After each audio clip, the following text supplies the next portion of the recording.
Hi everyone, it's me, Sandy Cruz of Sandy K Nutrition, Health and Lifestyle Queen. For years now, I've been bringing to you conversations about wellness from incredible guests from all over the world.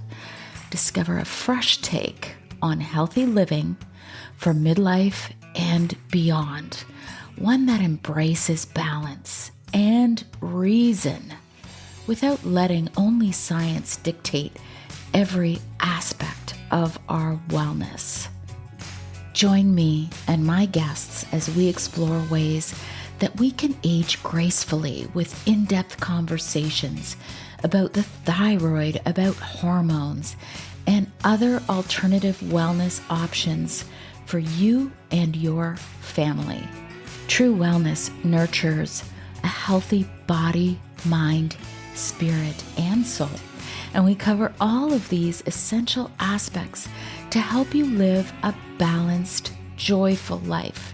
Be sure to follow my show, rate it, review it, and share it. Always remember, my friends, balanced living works. Hi everyone, welcome to Sandy K Nutrition, Health and Lifestyle Queen. Today with me, I have Dr. Gregory Kelly of Qualia, and we're going to talk all about magnesium. Most of you who are familiar with my show know that I actually have a very long-standing relationship with Qualia, formerly known as Neurohacker. They've rebranded and now they are known as Qualia. Over the last 5 years, I've recorded with them 3 times. This is now my 4th time. So I really love what they do. They stand behind the quality of their products and their research and their safety and their efficacy. And yes, I am affiliated with them. You will see a discount code in my podcast description to try their new magnesium. And I am going to ask you to refer back to the other 3 episodes where I recorded with them. 162 was all about senolytics. Episode 203 was all about gut health. Episode 208 was all about Ayurvedic medicine. So those were recorded with Dr. Nick Bitts. He, I think, has moved on since, but he's amazing. I want you to listen to those episodes and check out the show notes for discount codes and links. And trust me, you're going to learn a lot of new things in this episode about magnesium. We are constantly learning more and more about the importance of this mineral. Please do me a favor. So, for over 5 years now, I have been bringing to you quality discussions and amazing guests just to help you live your best life. It's never medical advice. It's always there so that you can just listen to it and decide critically whether this makes sense for you, and then discuss these health options with whoever your practitioner is. So I'm going to ask you to do one thing for me today. Share this podcast. Actually, 2 things. How about that? Share this podcast however you wish to share it, whether it's through texting your best friend or sharing it on Instagram or on Facebook, and just say, hey, this is a great podcast on magnesium. Check it out. And then the second thing I'm going to ask you to do is, whether you're listening on Spotify or Apple, I think those are the 2 ways that you can actually write a review and comment and rate. Please do that for me. That really helps me, first of all, just to get, a temperature check on who really likes this episode and if it appealed to you. And then number two, it helps me to keep having amazing guests each and every week to bring these topics to you.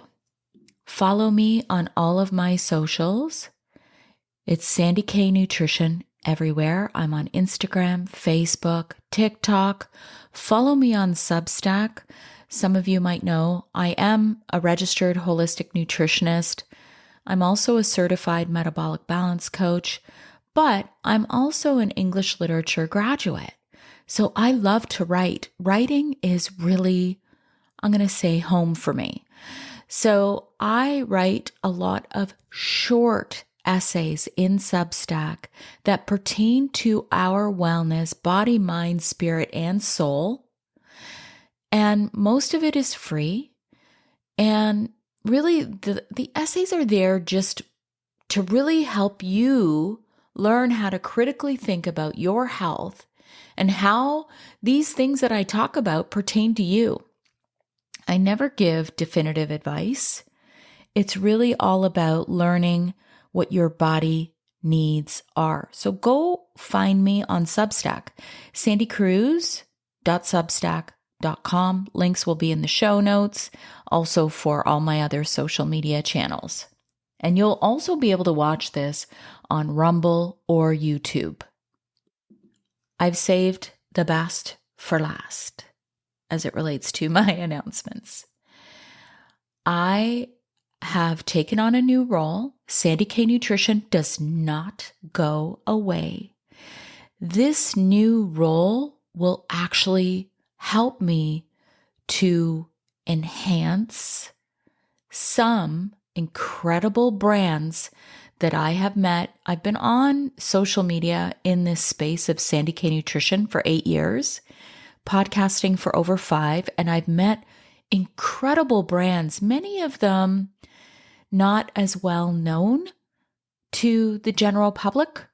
And so I've taken on a new role as the Director of Business Operations with TKG Partners / Ripple Distribution. TKG is the cruise group. This is my husband's company. And what he does is he helps bring brands to market. He helps grow them. So what I am doing is growing the leg of business that he has in the channel of health and beauty. And if you're a brand in those categories and I guess you're ready to scale up to get into the Costco's, the Walmarts, well.ca, Home Depot, I mean, you name it, the drugstores, Shoppers Drug Mart, you need to have a conversation with me. So this is a big venture, and I think it really blends what I do and what my husband does beautifully. You can connect with me on LinkedIn. It's just Sandy Cruz, SandyKruse.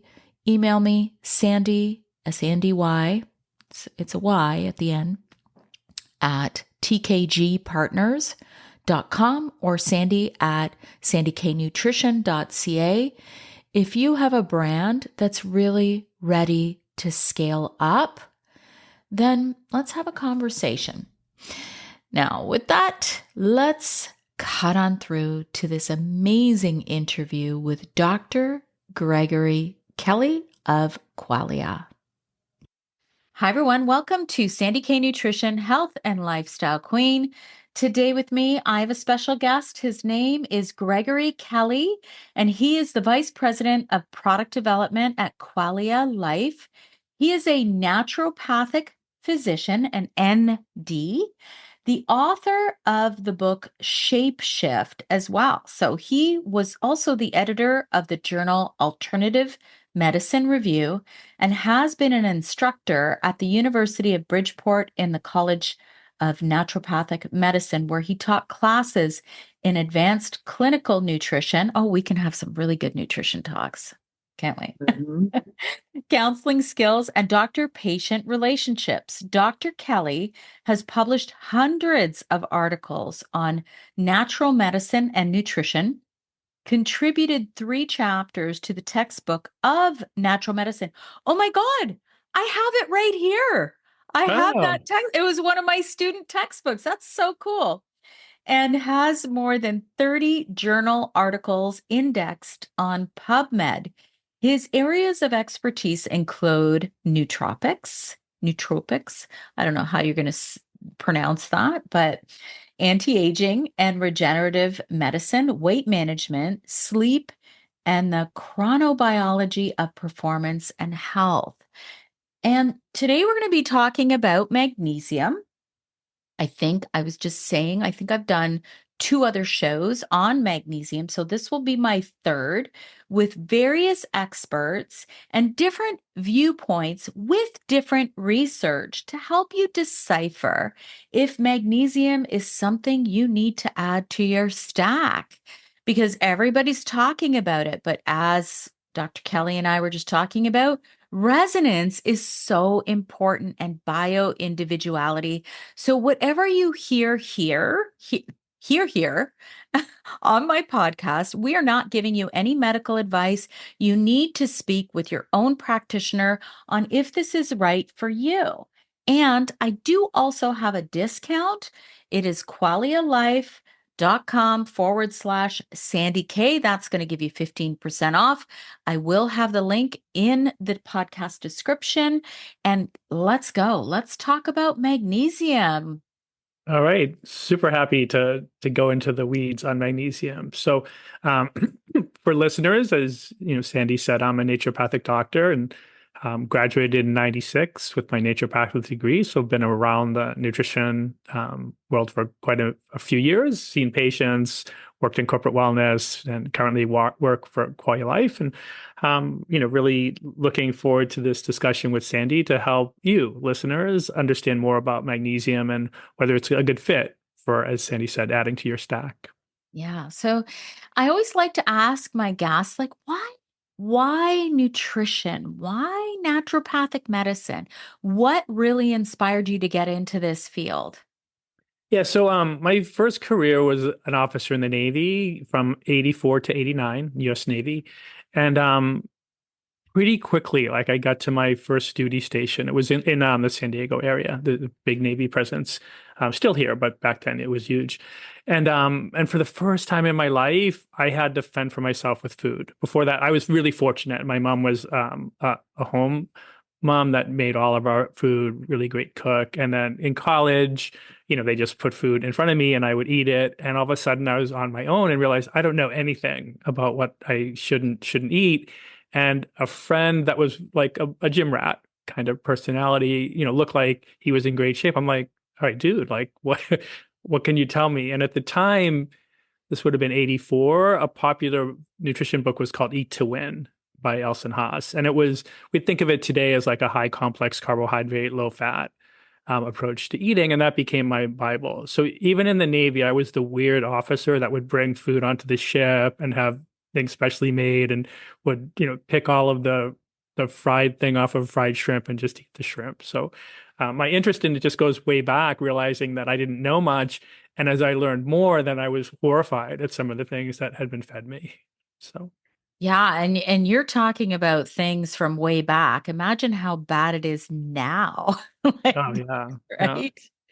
I mean, if I look back at the 80s and I say this, actually, I say this to my kids all the time.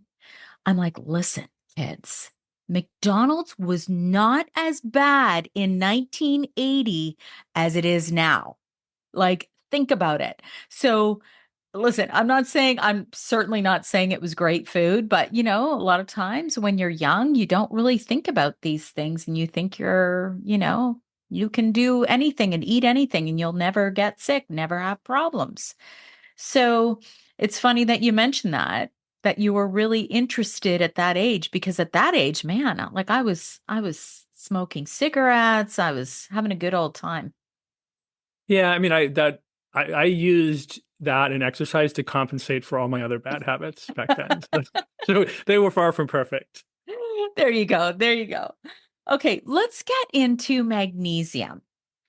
And something that Greg and I were discussing is that it's really important, if you can, listen to this entire discussion, because we have become conditioned to get snippets of information off of social media and then go, oh, well, then must be like this. And you're listening to a 30-second snippet on something related to health. So I think if you stick around and listen to the entire hour, then you can go back and do a little bit of research yourself on magnesium. I'm going to give you a couple of snippets though, because we see this one statement all the time. And I'm going to quote it, and I don't know who I'm quoting it from, because you see it everywhere, is that magnesium is responsible for over 600 enzymatic reactions within the body. So maybe start by explaining what that means, because we see that statement all the time. What does this mean?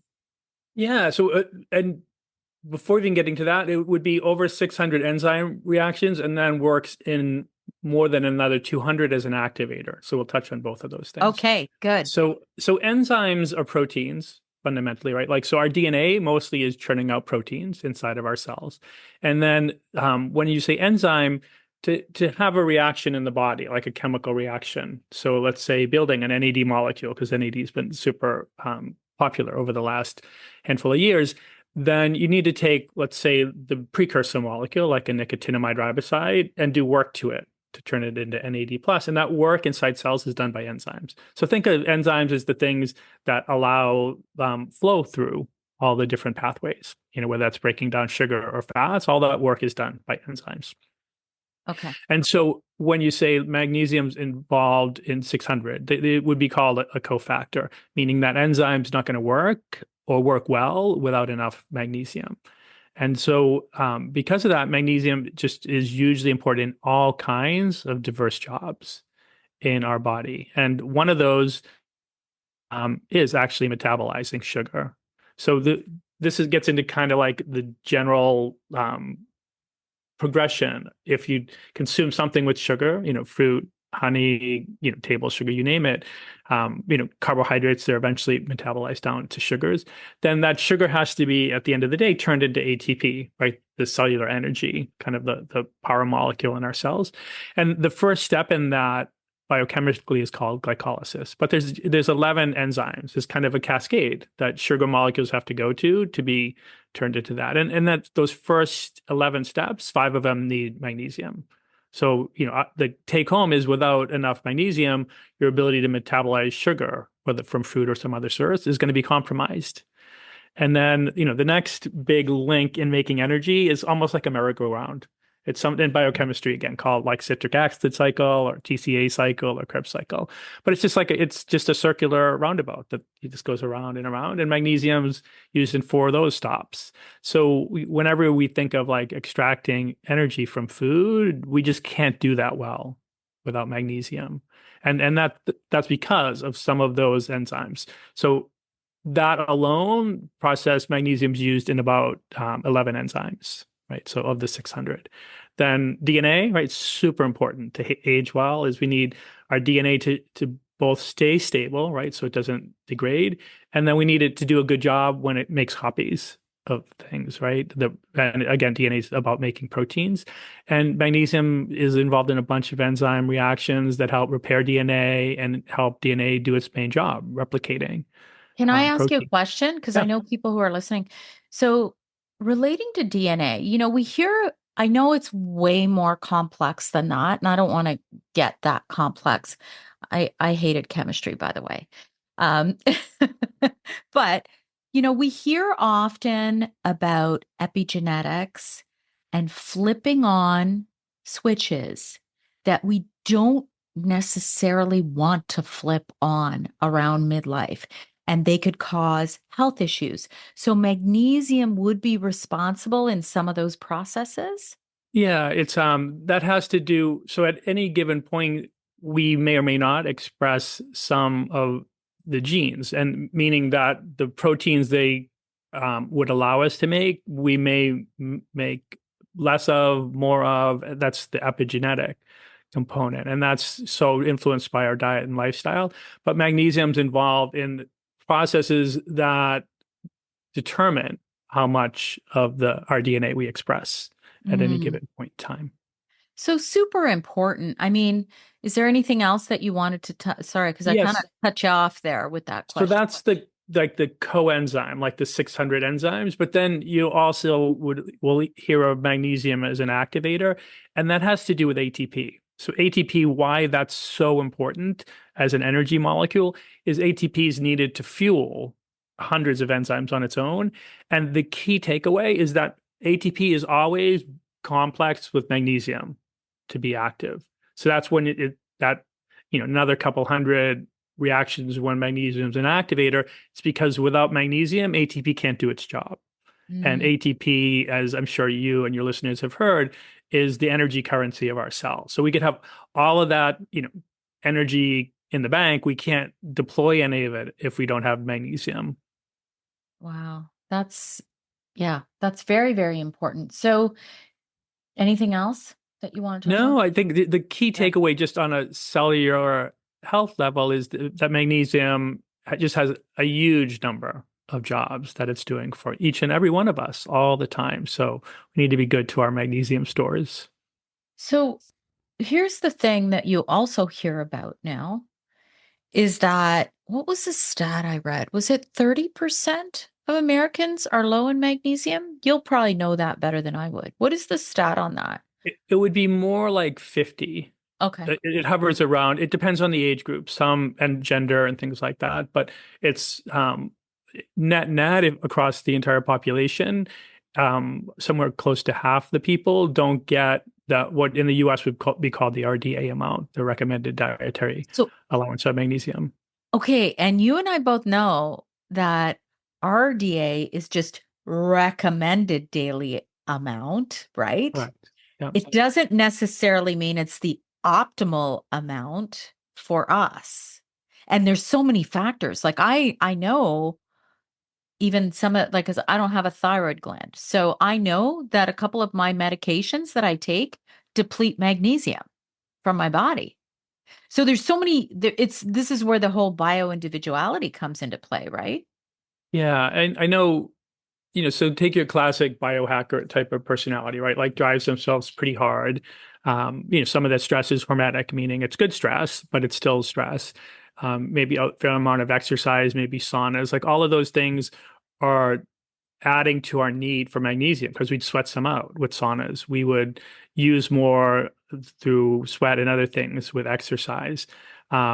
Stress has kind of a vicious psycho relationship with magnesium. When we're stressed, we tend to push magnesium out from our cells. It's part of their response to stress, but then that allows it to be like wasted away from the body. And so, if stress is enduring, then we tend to like be slowly depleting magnesium. So there's lots of reasons to think that, as you mentioned, the RDA amounts are, a good starting point, but not where we want to be at if we want to really optimize how we're showing up in life. Yeah. And the other thing is that RDA, it's almost like it's inferring that we're all robots. Like we're, Yeah.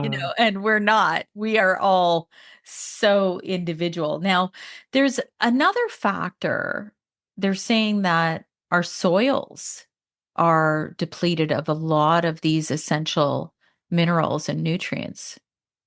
Yeah, so that's true, right? With, fertilizer and other things that our soils just in general would not be as mineral rich. There'll be some examples where that wouldn't be true, right? Like organic farming maybe or well-maintained land. But in general, mineral depletion is super common in our soils. But then the other thing is for plants to take up the minerals, they have their own microbiome on the roots. And the health of that microbiome what allows the plant to take in the nutrients from the soil. And, modern agriculture doesn't create the best microbiome type of thing for plants, just like it wouldn't for us. So that would be one piece of it. And the other piece is that evolutionarily, we would have got a lot of magnesium from our water. And most of us even well-intentioned people drink relatively magnesium poor water now. So Mm. that's a big piece that many of us, probably almost all of us are missing, getting a lot of our magnesium from water.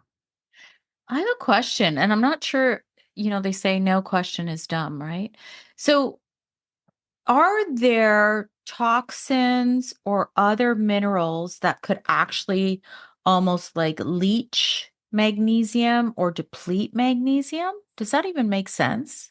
From us or from food, from like From plants? food, from water, like does some, you know, uh, you know how certain things can almost like leach or overpower other minerals? Like, does that even make sense? Yeah, yeah. So in plants, I don't it wouldn't be my area of expertise, but my suspicion is what we think of as more like the toxic metals, right? Like your leads and cadmiums probably would impair some of the uptake of magnesium into a plant. And plants are, where magnesium starts, and still the best food supply of the richest sources of magnesium in our diet are green plants. Like for us, our red blood cells at the center of that molecule is iron, which gives the red color. In plants, it's chlorophyll, right? That really green thing. And the center of chlorophyll is a magnesium, right? So magnesium's super important for plants, but it's why we were joking about kale. Before, kale would be a really good magnesium source. Spinach is thought of as, among the highest concentrated. And it's because of that, many reasons, but one, that green pigment in plants is got a magnesium at its center. And then when it comes to water, the issue is more that at one point we would have drank mineral rich, what scientists would call hard water, right? Water that had a lot of minerals in it, from, running over rocks or, from glacial runoff or mountain stream runoff. And now we do things to soften the water, and we also do things to purify the water. And reverse osmosis, I'm sure you're Mm, familiar with, probably yeah. many listeners, right? Like that would be a super common water purification method that gets out a lot of the bad things in water, but it also strips away maybe I've seen anywhere between about 94 and 99% of all minerals, right? So Yeah. we end up with a really pure soft water that is now demineralized. I actually I've done posts on this, Greg, because I'm like, yes, there are companies out there that will do that. What you're saying, they're going to strip the water, they're going to make it really, really clean, and then some companies will put the minerals back in. But a lot of times, I don't know if your area is like this, but they'll try and sell you on a whole home reverse osmosis system, which, back when I was seeing clients, I never recommended it. I'm like, it's better to get any kind of purifier or get a whole home, maybe chlorine purifier, and then get, something else to take out all the other garbage than to strip your water. It's like I don't know. Anyway, I just feel like people don't even think about it because it's recommended by, whoever their water supplier is. Oh, get reverse osmosis. It's easy. It's for your whole home. But you might be doing some damage there. Yeah, I think, often we naively think of things as good or bad, right? And most things there's trade-offs. It's just the nature of life, right? So I'm definitely personally I grew up in a near Cape Cod, Massachusetts. We had a local town reservoir that had, harder water than what I would have here in San Diego. And, I grew up drinking tap water. I still would have no problem drinking tap water when I'm traveling somewhere for a few days. And then, on my home, I don't have a whole home water purification thing. I think, I did a lot of reverse osmosis water through naturopathic school and a lot of my life. And at this point, I'm willing to get a little less pure water that has minerals in it. And I'm so with you. that's just a choice that I've decided to make. And in part, I make that because there's not been a lot of studies on, what happens long term with drinking really, purified water. But in animals, because that's where you start, mice and rat studies, long term, purified water impacts bones a lot, but also metabolic health, right? And so I think, I guess one of my stories of how I think of health, there's almost two camps there's a camp that thinks they can and wants to try to control everything when it Oh, comes to their health and their body. And there's another camp where I just call it trust my body. So, and I believe there's fewer people in that camp, but that's the one I reside in. I just have a lot of confidence and trust in my body that it's going to do the best it can for me. And my job is to listen to it, to love it, and to support it. So, oh gosh, we align so much. Like I used to listen, I come from a place of control comes natural for me. I want to kind of control everything. And I've had to step back and learn that maybe that and this isn't a conversation about diets, but maybe for me that keto diet was causing me more harm than good because it was just so much need to control every morsel that was going into my mouth. And so I really resonate with that statement that you made because I also believe that as we age, we need to really think about taking things out that might be good for us. So, things like reverse osmosis, we're taking out all the minerals and then trying desperately to put them back in. Oh, let me drink this electrolyte packet and right? So, why not drink the water with the minerals, but try and take out as much of the garbage as you can? Because, right. Or and then pure like I'll buy I'm not a German speaker, so I'm probably mispronouncing it, but Gerolsteiner is a really great mineral water. Buying some of the really good mineral waters that would be high in magnesium, and then at least having those as part of our like our beverage plan across the yeah. week. Yeah, I mean, there's a lot of different ways that you can do this, but really, you have to decipher what makes sense for you. But I think a big question is, what are the symptoms of a Yeah. deficiency in magnesium? Because I've heard, and I'm sure a lot of people have heard, a lot of different things, and sometimes it's a quick fix. I've seen that with clients, Greg. I remember a client saying every night they went to bed with foot cramps Mm-hmm. and their feet would cramp. It would affect their sleep. It was a menopausal woman. And I'm like, you need to try and just add in a little bit of magnesium. It was almost remarkable how fast that worked. And I'm not saying everybody's solution is simple, but I was amazed at how quickly it helped. Yeah, it's I know we do a study before Qualia would launch any product. So we did that on our magnesium product, a 2-week study, and we saw 25 to 30% improvement in a whole bunch of different symptoms over those 2 weeks, right? So yeah, things can happen quickly when tanks are low on something and you start to replete them. So getting to I guess bridging things together because most of us, even when we're really diligent on our water, aren't getting as much magnesium in that as our ancestors would, and the food supply is not as good, even if we're impeccable with our diet. There's a huge amount of people that have issues with not having enough magnesium, and you see that then show up in symptoms. And so the magnesium clusters into think of it as 3 different groupings. One would be physical symptoms, and so you really commonly see muscle twitching or spasms, those types of things, cramping, something you just mentioned. So that those would be super common.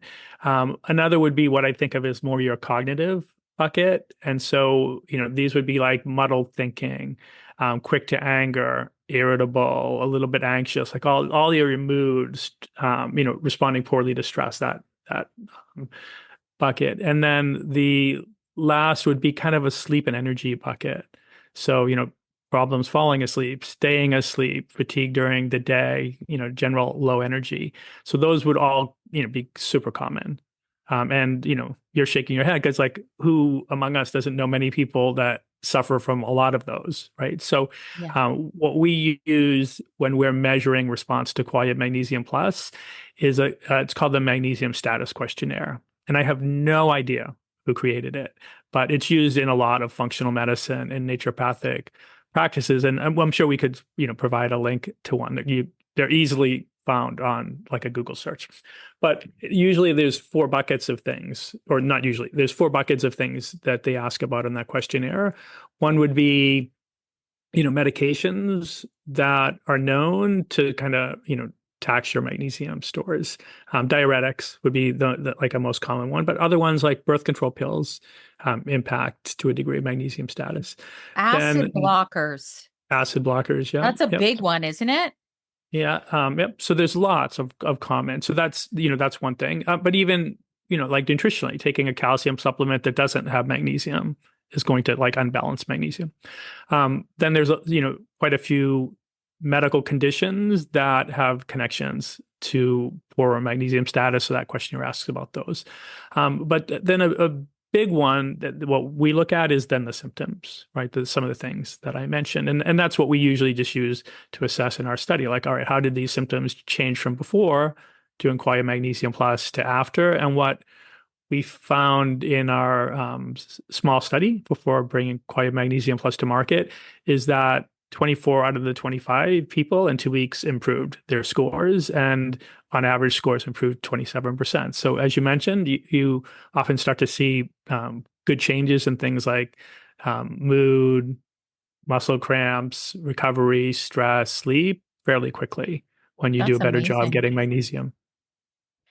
'Cause, now you mentioned the magnesium status questionnaire, which is pretty cool. I think that's cool because in terms of just going and getting a blood test, that's not really a reliable way to check magnesium because that's just what's floating around in your blood serum, right? Does that make sense? Yeah, so about 99% of our magnesium is stored. Bones is the biggest storage place with about 65%. And then most of the rest is in soft tissue, muscles, our brain, our organs like, heart as an example. And, 1% or so is in circulation. So, outside of red blood cells or inside red blood cells. And so what's outside red blood cells is a horrible, has really almost no correspondence at all with what's in tissues. So, Right. and that would be like a plasma magnesium status, which is commonly measured, but it's like what will happen, like the body tries to keep that within a really narrow range. So if it starts to go low, we would pull from our tissues to keep that within range. So because of that, it has no correspondence with tissue levels. And so a long time ago, I would have learned about, oh, well, we should do red blood cell magnesium because that's at least showing what's inside red blood cells. But red blood cells in the studies that have measured tissue levels don't correspond very well either to that. No. So because of that, they give an illusion of what's going on when you really don't. Where I think the symptoms are way more valuable. I would default to the magnesium status questionnaire over a blood test 100 times out of 100 for deciding That's whether someone should have more magnesium. and then I think I read that. Do you probably know who Dr. James DiNicolantino is. He did a book called The Mineral Fix. So I learned a Yeah. lot from him. But urine is useless for that then too, right? Yeah. So what happens so say we take a magnesium, supplement. Yeah. So we're going to absorb some of it and some we won't, right? We never absorb 100% of the magnesium from our diet or from a supplement. So what we don't absorb will go down to the gut microbiome and they need and love magnesium too. So that's all good, right? They need to get theirs and rely on us to get it for them. But, say 40% of the magnesium was absorbed. And you would be able to see that by like a change in circulation and then urine. So if you're really doing a good bioavailability study, you would measure urine. And what is then like, so if you took more magnesium and more went out in the urine, or say you took two magnesiums and same amount of magnesium in both, and one you put more magnesium out in the urine, you would say that was more bioavailable because more got in, but then got out. So bioavailability has nothing to do with retaining magnesium or getting into our tissues. Oh, Right. And so urine, if it goes up in the urine from the same amount, it was more bioavailable in the sense that it must have got into the body, but it doesn't mean the body held on to it. In fact, the way they're measuring it, the body didn't hold on to it. And that's So what matters, is that retention. So at Qualia, we talk a lot about retention. The way I would describe bioavailability is necessary but not sufficient, right? So okay. like we want it to be absorbed, but that we want our body to hold on to it and get it into tissues. So that's retention. And almost no one talks about that, but that's what really matters if we want to correct symptoms. Absolutely. That's the key, right? You want Yeah. your body to use it. You want, if you're eating a nice grass-fed steak, you want to make sure you're getting all of the bioavailability from that steak.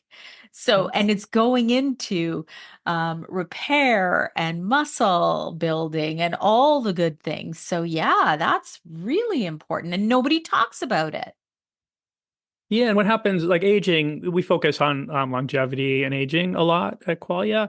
And what classically happens with, an aging population is their magnesium tissue levels are really poor. And it's because of a combination of things. One, they don't do quite as good a job at absorbing. Often their diets, for a variety of reasons, aren't quite as good as when they were younger. And then they do a horrible job at retaining it. They basically waste more. Their kidneys flush more out with urine. And so because of that, their poor tissues are starving for magnesium often.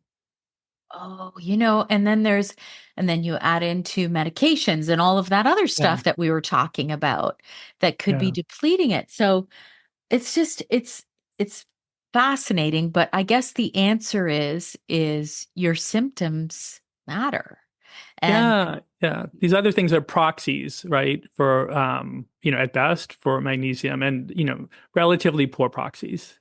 So, yeah, and one of the studies that I thought was super cool. So, doing the research part of what led to Qualia Magnesium Plus, I read hundreds and hundreds of studies on magnesium and, magnesium bioavailability studies, retention, clinical outcomes, you name it. But what absolutely shocked me was how infrequently anyone's ever measured tissue changes in magnesium status. yeah, Like I mean, less than 10 times in all of the studies I found on magnesium. And one was super cool. So if you don't mind, I'll share yeah. I that. So want to hear it. um, to do these types of studies, you would use biopsy tissue. So these are animal studies, right? So just that caveat. But um, one of them measured changes in both brain and muscle magnesium, but also looked at red blood cell magnesium with 5 different types of magnesium, and among the ones that we think of as the most bioavailable, right? So magnesium citrate, magnesium glycinate, magnesium malate. Another one was magnesium acetyltaurate, which is a newer magnesium. Yeah. And so the super interesting thing in this was that they also measured a couple different doses or amounts of magnesium and measured it over time. So magnesium malate, as an example, if our listeners, follow magnesium or Google it, you'll usually hear that as a really good form of magnesium. Yep. That made red blood cell magnesium improve. It didn't change muscle or brain magnesium at all. So Oh, it had no interesting. ability to make an impact in those tissues. Magnesium glycinate worked really well to improve brain levels, but not muscle. So it was a good brain one, which maps to how magnesium glycinate is often thought of as like a Right. sleep form of magnesium. Yes, yes. Magnesium citrate increased magnesium in both tissues, so like that was. But both of those, the glycinate and magnesium citrate, for the tissues they worked in, required a pretty big amount of them. What was really cool about the magnesium acetyltaurate is that even at a low dose, that made brain levels optimized really efficiently. So you didn't need as much of it to make a big change. And the magnesium acetyltaurate, although that rocked, that was by far the one that improved brain magnesium at the lowest amount. It didn't make any difference in muscles. It just didn't work there, right? So the the the lessons for me that come out of that is that these different forms of magnesium are different. Like our tissues can almost wave away certain ones and then pull in others. Some are more versatile, like magnesium citrate worked in several different tissues. glycinate worked in one tissue, the acetyltaurinate rocked for the brain, but didn't make much impact. So I know, when I think of magnesium, it's like I want to take a portfolio approach to the magnesium that I consume, right? To make sure that all of my tissues are going to get forms of magnesium that they can, grab hold of, bring in, and just retain and love in their bodies. So, that guided a lot of my thinking of developing Qualia Magnesium Plus. That's brilliant, because I even use that, I'm going to say, methodology with a few different types of supplements, because it's almost like you're thinking about what you would get if you were to eat a variety of foods in a variety of well-varied mixed diet, right? You're going to get that magnesium with those amino acids if you're eating a really good variety of foods and a balanced diet. So the fact is, we already broke down the things that deplete magnesium, why a lot of our food doesn't have all the magnesium that it used to. So then that's when we want to supplement and say, okay, I'm going to give my body a little mix of what I should be getting in a really good, varied diet, whole foods diet. Does that make sense to you? Yeah, 100% makes sense to me. And it's, that's guided. And it's why Qualia Magnesium Plus has 9 different types of magnesium in it, because I believe that portfolio approach is a sounder investment if we really want to optimize our magnesium well-being, so to speak. And the other thing to be aware of is the thing that magnesium is complexed with, whether it's like citrate or glycinate or taurine. Like these things also have important roles. Taurine, as an example, taurine, I often hear like, oh, magnesium taurate, that form, is it like a heart magnesium? Which is, Yeah. there's some truthfulness to that because our heart relies on taurine. But the thing you don't hear is vision. Like taurine's super important for vision, super important. We concentrate taurine in our eye. Taurine's also really important for hearing. So those, our senses rely on taurine, right? So that having some of your magnesium in that form is important. We have something called magnesium creatine chelate. And creatine, you would know of, many listeners, right? Creatine's this, super important compound. Bodybuilders were onto it, 25 years ago, but, now, we know of its importance for brain health as well. And, the studies on that form have largely looked at muscle hydration, muscle response to exercise, and magnesium chelated to creatine works better than magnesium plus creatine separate, right? So that bonding of them together allows more of it to be pulled into and used in muscles. So, some of these different forms I think have just been largely neglected. And I wanted to make sure in our product that we brought to light some of these cool forms of magnesium. And one I love that used to be really embraced when I was first in naturopathic school is called magnesium aspartate. Now I almost never see it. And everyone now uses like the glycinate or citrate, which are great forms, and we use them as well. But aspartate so when I was in the Navy, I worked in engineering spaces. So think of a lot of loud machinery always in the background. And so because of that, we used to always have what was called double hearing protection. We put those soft, squishy ones in our ears, Yeah. and then the hard outer ones over it. So double hearing protection. And then the Navy would routinely measure our hearing to make sure, because what would happen with that type of machinery noise is you lose your ability to hear some of the higher pitch sounds over time. And so because of that, when I got out of the Navy, I had, my exit physical had a hearing test, but in and around that time period and later, there was a handful of studies all on noise-induced hearing loss and what magnesium could do to help safeguard our hearing from noise stress. And the form they always used in those studies was magnesium aspartate. So I think of that as that's our hearing protection form of magnesium. Now, that doesn't mean other forms of magnesium might not do it as well, but we know that form of magnesium does a really good job. And, back then, me around machines, people in rock bands are going to loud concerts, right? They would put their hearing under a lot of noise tests, but because of earbuds and video game headphones and lots of other things, many of us unintentionally are stressing our ears with the equivalent of noise pollution, right? So magnesium is not talked about nearly enough for how important it is to safeguard our hearing. Well, that's brilliant. I mean, I have been using the Qualia magnesium. We had a strike though, so it Uh, was a bit of a there was a in Canada Post, there was a strike, so it was a bit of a delay. But it's interesting that you talked about the taurine because I actually started adding that into my own stack and my husband's, and now with Qualia, because I did do a lot of research on taurine, but nobody talks about it. And so I love that you guys added that. Now, another form I want to ask you is L-threonate. That's not in your formula, is it? Or is it? no, so the magnesium L-threonate is also thought of as a brain magnesium. Yes. It goes by the name Magtine is the branded name, and it's a patented form. The company that owns that patent, to use that ingredient, you need to use a certain amount of it, which would have prevented us from doing our portfolio approach, right? So their studies are reasonable studies, but what they measured was magnesium changes in CSF, cerebral spinal fluid, which isn't exactly the brain, right? Where the acetyltaurate form that we use was actually measured brain levels changes.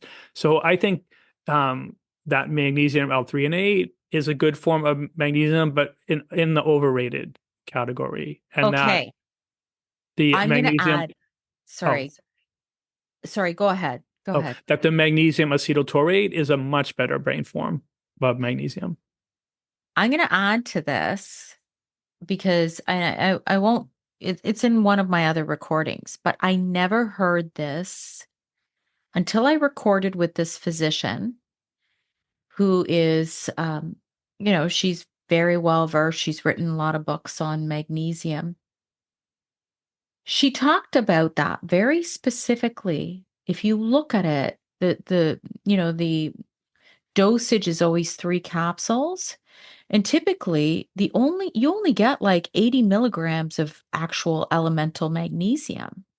And so she was not a big fan of it specifically, only because she said, it's a patent, it's a lot of hype over the fact that it's a brain magnesium. And she said that there's other ways that you can actually optimize the magnesium in your brain. So that's all I'm going to say about that because because if you look at the price point of that, just alone, that one type and only getting 80 um, milligrams per 3 capsules, it's around 80 or 80 to 100. So I just had to add to that because everybody's talking about magnesium L-threonate and it is very expensive for that one form and you don't get a lot. Yeah, and I think so one of the things I wanted to do was within 2 capsules, because two, like you start to becomes, that pill fatigue, right? If you're taking lots and lots of capsules for other things. So I wanted to be able to get 350 milligrams of magnesium in 2 capsules because that 350 to me is a sweet spot. It's the um, what at least our government in the US would think of as the upper limit of what they recommend from supplements. And it puts you with what you would have in a diet into a pretty optimized area and maps to what's often used in studies. So, the having to take more capsules and get less magnesium just wouldn't have been congruent with what I was trying to do personally. And, I know our magnesium works. So. That's good. That's good. And like I said, I've been looking at magnesium for many, many years. So we talked about symptoms of not enough. Mhm.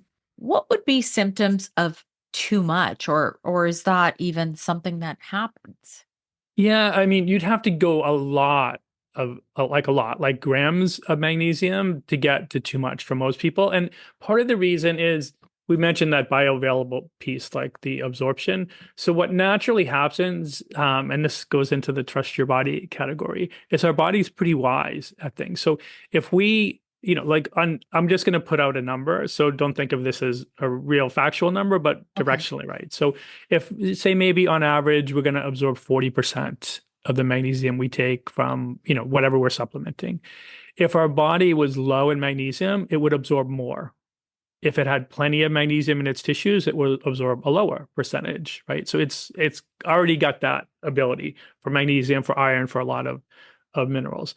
So that's one of the checks and balances. If we don't need as much, more is just going to now go down to the lower digestive system, used by the gut microbiome, or just eliminated in our stool. And then the next fallback I said was what's in circulation, right? If we take a massive amount and that goes up too much, we just urinate out more of that magnesium. So because of that, within at least a range of like sanity amounts of magnesium, the innate checks and balances we have keep us, in a good place. But what ends up happening if you're taking a lot more than you need, you're just wasting a lot of that magnesium. It's either not going to get absorbed or it's going to, be flushed away in the urine. So for most people, it's not a more is better. It's that Goldilocks principle, right? We want to put ourselves more in the zone of we're getting what's going to optimize our tissue levels. And I think, the amount in 2 capsules of Qualia Magnesium for most people, especially if someone's, more the turtle versus the hare approach, like not needing changes in a day, then, you'll get there in a really safe way. Okay. So magnesium wouldn't be, how fat soluble vitamins, like you have to be careful with vitamin A and vitamin E because they get stored. Yep. So magnesium would typically just be excreted if your body Yeah. was too Yeah. much. We can only store I've seen an amount, and it's going to matter on our body size, I'm sure, health and other things, but we only can hang on to somewhere between, say, 22 to 28 grams on average of magnesium in our bones and our muscle tissues. So we just need to make sure those tanks stay full, right? It's not, if we're taking, say, a gram of magnesium a day and we were really low, we'll fill those tanks up maybe faster. But, once they're pretty full, we just need to do, a good nutritional amount to make sure they stay full. Okay. Yeah, I love it. So that, you kind of covered off why magnesium from Qualia is different because it has many different forms. Can you just run down all of them? We talked a little bit about taurine or taurate, acetyl taurate. Can you just run Yeah, down so we've got the magnesium aspartate. So I think of that as, the hearing magnesium. the brain, right? Well, magnesium aspartate, to help our hearing, Oh, we don't hearing, actually hearing. have we don't actually have to get the magnesium into our brain. It doesn't quite get there. Hearing's is like a different compartment. Okay. We got magnesium citrate, which I call the versatile one, right? Because in Does that study, it went up in both the brain and muscles with does it magnesium make you citrate. poop though too much? If you take too high, that one would be one that tends to have that more like Yeah. laxative effect. So we wanted some, but not like, again, it's the portfolio idea. Magnesium glycinate, which again I think of as like a calming, sleepish type. The magnesium acetyltaurate, like that to me is the best brain and the one experienced by people that run their own N-of-1s as maybe the most calming form of magnesium. And then we also have magnesium taurate, so without the acetyl, so that's just bonded to taurine. We've got something called magnesium gluconate, and that one in one of the studies was the best retained form of magnesium. So we wanted to have that. We've got the magnesium creatine, chelate, right? So the creatine's used really differently in the body than those other things. And then we've got 2 forms of magnesium that are magnesium with a whole bunch of trace minerals, and both from water sources. And that goes back to what we started with, right? Like, along with losing magnesium from our water, we've lost all these trace minerals that normally would have accompanied magnesium. So evolutionarily, magnesium would have always been packaged with trace minerals, whether it was in food or water. And we wanted to create that same packaging in our Qualia Magnesium. So we have a type of magnesium called aquamin that's derived from ocean water off the coast of Ireland. They basically suck water from the deep ocean and bring it up and then remove some of the salt, most of the salt and chloride. And then you have the magnesium with basically about 70 trace minerals from aquamin. And then we have another magnesium. We labeled it as concentrated seawater minerals, but it's from the Great Salt Lake area here in Utah, and they take the dried minerals there and again get rid of some of the salt and chlorine. But that would be another form of magnesium with again like 70 trace minerals. So we have those two blends, each with an abundance of trace minerals because we never really hear about the trace minerals and how lacking most people are. And the way I think of it is we wanted to create something more like mineral water with Qualia Magnesium. And so I wanted all of the trace minerals packaged with it. And then the last piece is we have a small amount of boron, which boron's another mineral and one that's really important for retaining magnesium. That's one of boron's jobs is, helping us retain the magnesium we get in our diet, in our bones and tissues. So, so that's our product. And, we're super thrilled to be sharing it with the world. Brilliant. So listen, I'm in this whole world of supplements and I hear a lot of different things about heavy metals getting into a lot of the minerals. How do we know whether or not our magnesium or our minerals have heavy metals? Like, would it say that it's heavy metal tested? So any reputable company is going to do that as part of GMP. So I think sometimes those things get overblown as issues.